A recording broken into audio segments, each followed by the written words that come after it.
है ना ओवैसी कि उनकी पीड़ा सबसे ज्यादा इस बात को लेकर के है कि कहीं हैदराबाद को ये भाग्यनगर न बना दें। चुनौती दी थी असदुद्दीन ओवैसी के छोटे भाई अकबरुद्दीन ने, लेकिन योगी ने आज ऐसा जवाब दिया कि सियासी पारा चढ़ गया।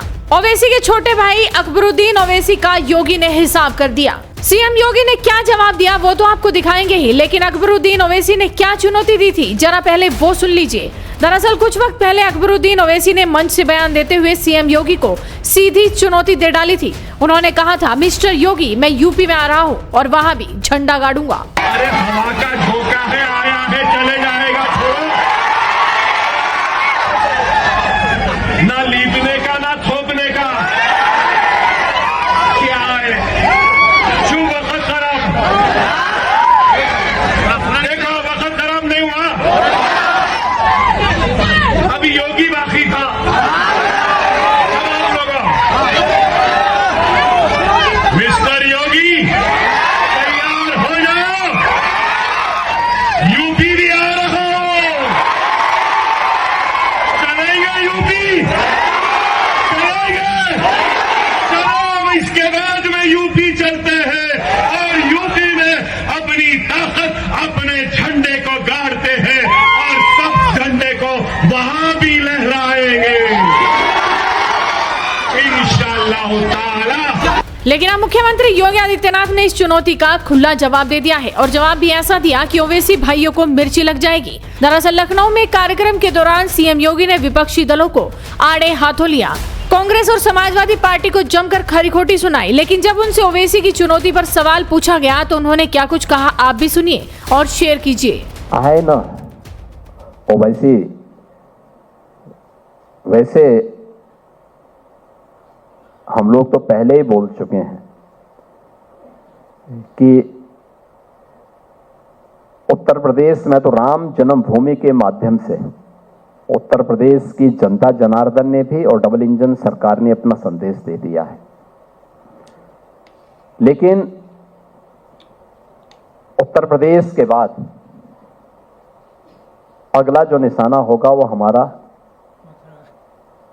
भारतीय जनता पार्टी उधर ही रुख करेगी और उनकी पीड़ा सबसे ज्यादा इस बात को लेकर के है कि कहीं हैदराबाद को ये भाग्यनगर न बना दें और भाग्यनगर से भयभीत होकर के वे इस प्रकार का राग लाप रहे हैं।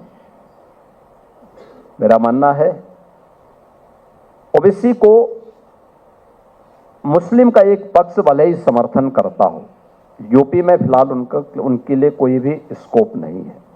हाँ तो अखिलेश यादव इसलिए कहेंगे क्योंकि अखिलेश यादव उनसे गठबंधन करना चाहते होंगे। हाँ जहां भी लेना चाहेंगे सब एक साथ।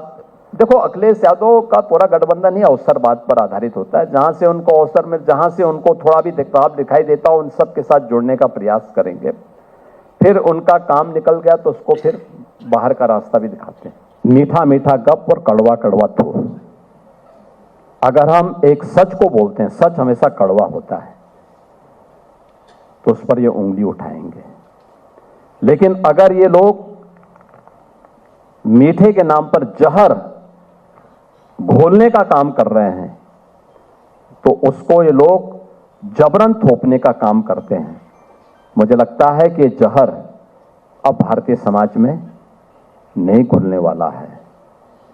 कांग्रेस अपने अंतिम दिन गिन रही है। यूपी में तो खैर समाप्त हो ही चुकी है। कांग्रेस को यूपी में इतने मेंबर नहीं मिले हैं, इतने भी सदस्य उनके जीत के नहीं आए हैं। देखिए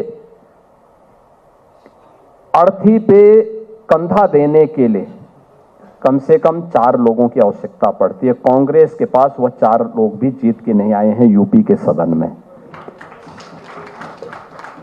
और मुझे लगता है कि अगली बार समाजवादी पार्टी भी उधर ही जा रही है, कांग्रेस की राह पर तेजी के साथ आगे बढ़ रही है।